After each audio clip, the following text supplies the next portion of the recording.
Hello बच्चों, welcome to Harsh public school Gurugram YouTube channels. तो कैसे हैं आप लोग? आई होप आप लोग बहुत अच्छे होंगे और बहुत अच्छे से तैयारी चल रहा होगा।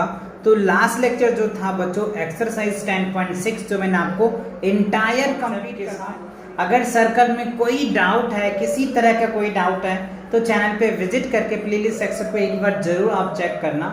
एक्सरसाइज 10.6 जो है वो सर्कल के बेस पे ही है, तो जितने भी कॉन्सेप्ट थे वो सारे कॉन्सेप्ट मैंने डिटेल्स कवर करवाए। बेस पे जो एक्सरसाइज थे, हर एक कॉन्सेप्ट पे लॉट ऑफ क्वेश्चन को भी मैंने प्रैक्टिस करवाया। अगर आपने वो नहीं देखा है तो चैनल पे विजिट करके प्लेलिस्ट सेक्शन को चेकआउट कर सकते हैं, और अगर आपने देख रखा है तो वेल एंड गुड, बहुत अच्छी बात है।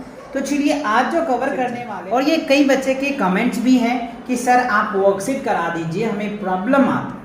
तो बच्चों आगे आप लेके लिखिए वर्कशीट, क्योंकि मैं जो है ना प्रॉपर एक सिस्टमैटिक तरीके से आपको कराते जा रहा हूँ, हर एक चैप्टर करा रहा हूँ, चैप्टर वाइज कराते टाइम के बाद मैंने चैप्टर 14 करा दिया। मैं एक सीरीज से करा रहा हूँ और कंप्लीट करवाऊंगा आपको मैथ्स के जितने भी एक्सरसाइज है ना, टोटल 15 चैप्टर्स है, आपको सभी करवाऊंगा।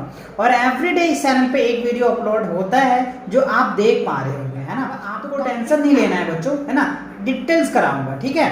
तो चलो वर्कशीट आज देख लेते हैं हम लोग। फिल इन द ब्लैंक्स यानी खाली स्थान को भरना है। चैप्टर 10 यानी ज्योमेट्री में आपने क्या क्या सीखा है, क्या क्या आपने पढ़ा है, उनके बेस पे एक वर्कशीट तैयार किया गया है आपके लिए, राइट। सो फर्स्ट करें dash the dash scales of a protractor is read from right to left to measures an angle.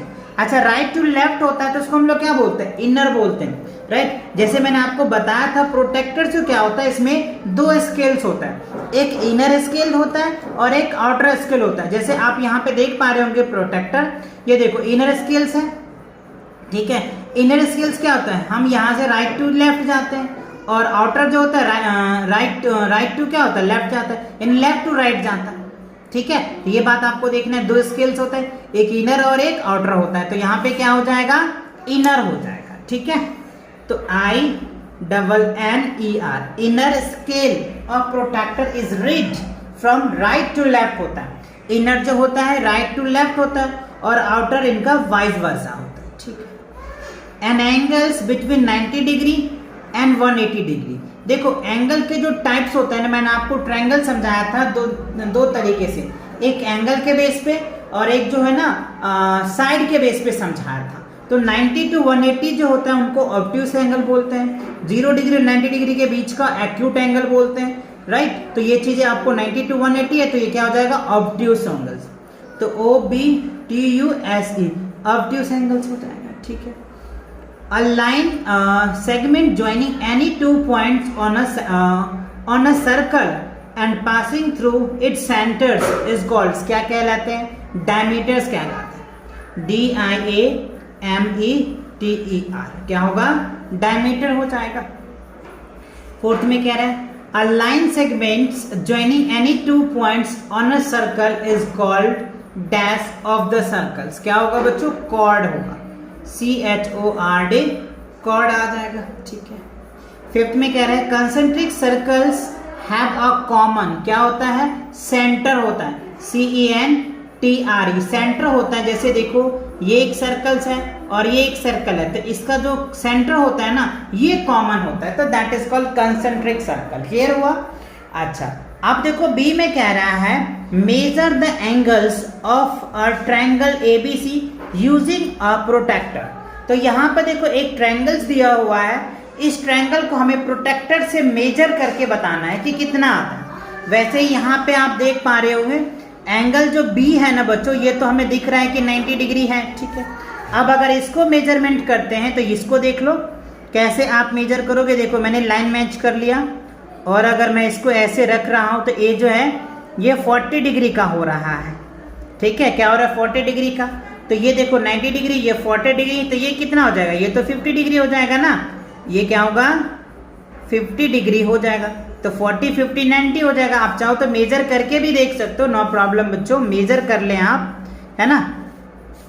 आप चाहो तो इसको इस हिसाब से यहाँ पे जगह बैठ नहीं रहा है, राइट, फिर भी आप यहाँ से पॉइंट लगा करके आप चाहो तो इसको इस हिसाब से मेजर कर सकते हो। ऐसे आप ये चाहो तो ऐसे लाइन ड्रॉ कर लो मेजर करने के लिए, है ना। अब आप यहाँ पे इसको रख करके आप मेजर कर सकते हो, ठीक है। ये देखो, ये जो है हो गया, आप इनको अच्छे से मेजरमेंट करें, ये लाइन पे लाइन, ये देखो बच्चों 50 डिग्री हो रहा है ना, तो ये भी क्या होगा आपका 50 डिग्री हो जाएगा, ठीक है। वैसे भी एंगल की सम प्रॉपर्टी कहते हैं कि तीनों एंगल का सम 180 डिग्री होता है, तो ये 90 है, ये 40 है, तो डेफिनेटली ये 50 ही होगा, ठीक है।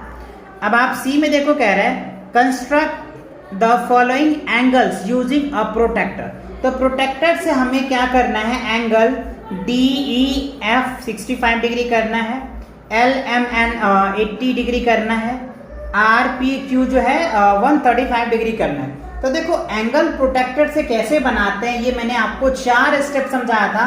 4 स्टेप्स में आपके क्या कर सकते हैं, प्रोटेक्टर से एंगल आप अच्छे से बना सकते हैं।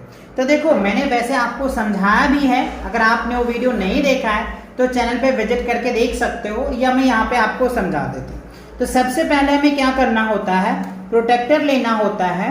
उस प्रोटेक्टर से पहले हमें बेस लाइन लेना होता है पहला स्टेप में। तो देखो मैंने यहाँ से क्या ले लिया, बेस लाइन ले लिया, ठीक है। दूसरा स्टेप में हमें मार्क करना पड़ता है, एंगल्स को हमने मार्क कर लिया, ठीक है।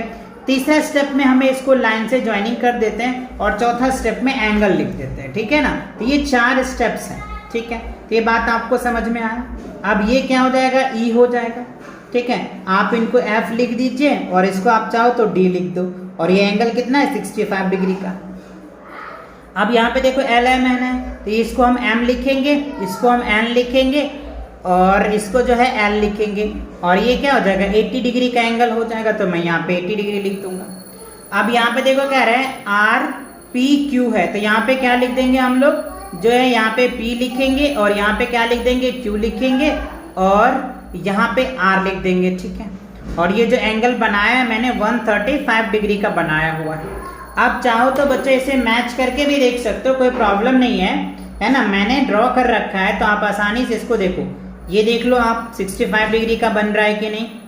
एक मिनट, इसको आप अच्छे से मेजरमेंट करो, ये देखो आप यहाँ से देखोगे तो एग्जैक्टली मैच कर रहा है 65 डिग्री, ठीक है।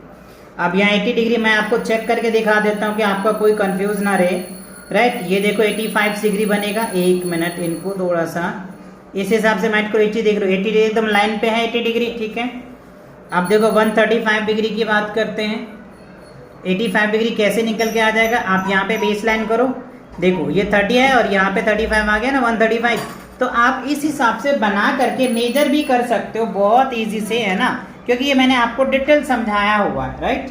चलिए अब आते हैं क्वेश्चन नंबर D में। देखो D में क्या कह रहे हैं बच्चों, मैच द फॉलोइंग, आपको मैच करना है, ठीक है। इनके प्रॉपर्टीज के अकॉर्डिंग क्या करना है बच्चों, आपको मैच करना है, ठीक है। देखो पहले नेम दे रखा है, शेप दे रखा है, और इनके प्रॉपर्टीज देखा है। नेम में क्या दिया हमें, रेक्टेंगल दिया हुआ है, ठीक है। क्या दिया हुआ है नेम में, रेक्टेंगल दिया। तो आप देखो रेक्टेंगल इसमें क्या है, तो 1 का जो है आपका C बन जाएगा, ठीक है। अच्छा ट्रेपेजियम्स क्या होता है, ट्रेपेजियम्स आपका ये निकल के आ जाएगा, ठीक है। स्क्वायर जो है आपका ये निकल के आ गया, ठीक है। रोम्बस क्या है, ये आपका पहला पार्ट तो आपने मैच कर लिया, रेक्टेंगल को रेक्टेंगल के साथ मैच कर दिया, ट्रेपेजियम को ट्रेपेजियम के साथ मैच कर दिया, स्क्वायर के स्क्वायर के साथ मैच कर दिया, रोम्बस को रोम्बस के साथ मैच कर दिया। अब देखो स्क्वायर की प्रॉपर्टीज की अगर मैं बात करूं तो क्या बन सकता है, राइट। देखो स्क्वायर की प्रॉपर्टीज क्या होता है, all sides are equal and all angle right angles होता है। तो पहला तो यही प्रॉपर्टीज, आप इसमें राइट एंगल नहीं, ऑल साइड्स इक्वल जो होता है तो यही आएगा, पहला का ये निकल के आ जाएगा, ठीक है। अच्छा अब आप देखिए दूसरा में क्या कह सकते हैं, अब यहाँ पे देखो 1 pair of opposite side parallel, तो ये किसका आ जाएगा, ये आ जाएगा, मैच कर जाएगा, ठीक है।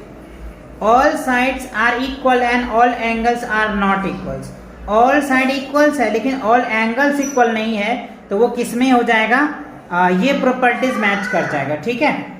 अब आप यहाँ पे देखो अपोजिट साइड इक्वल जो होता है वो इसका होता है, ठीक है।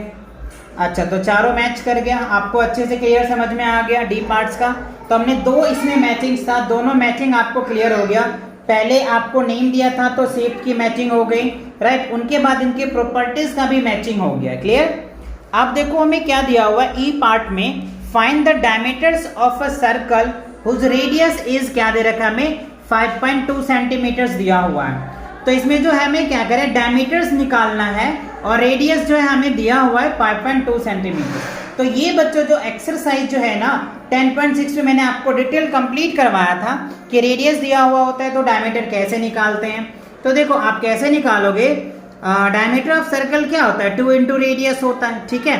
तो हम क्या लिखेंगे 2 लिखेंगे और रेडियस की जो वैल्यू है वो क्या दिया हुआ है हमें 5.2 दिया हुआ है, तो यहाँ पे क्या लिखेंगे 5.2 लिख देंगे। अब आप इसको मल्टीप्लाई कर दो तो 2 2 जा क्या हो जाएगा 4 निकल के आ जाएगा और 5 2 जा क्या हो जाएगा 10, तो 10 पॉइंट क्या हो जाएगा 4 और यहाँ पे यूनिट क्या दिया हुआ है सेंटीमीटर दिया हुआ है, तो सेंटीमीटर क्या हो जाएगा करेक्ट आंसर निकल के आ जाएगा, ठीक है। तो ई का क्या निकल के आ जाएगा 10.4 सेंटीमीटर आ जाएगा, ठीक है। अब क्या हमें दिया हुआ है एफ पार्ट में, find the circumference of circle whose diameter is 14 centimetres.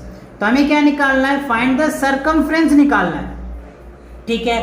Circumference हमें निकालना है और हमें क्या दिया हुआ है डायमीटर्स दिया हुआ है। तो डायमीटर दिया हुआ तो सर्कमफ्रेंस बहुत आसानी से आप निकाल सकते हो।